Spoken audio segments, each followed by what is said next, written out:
তুমি কি বোরকা পরে আসছো? না। আমি জানতাম তুমি এরকম করবা, এই জন্য আমি বোরকা নিয়ে আসছি। এই নাও, তুমি আগে বোরকা পরে আসো। এটা পড়তে হবে?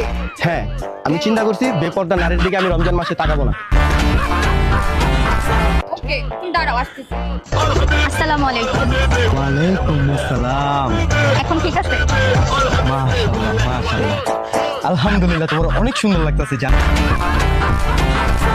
শুকরিয়া।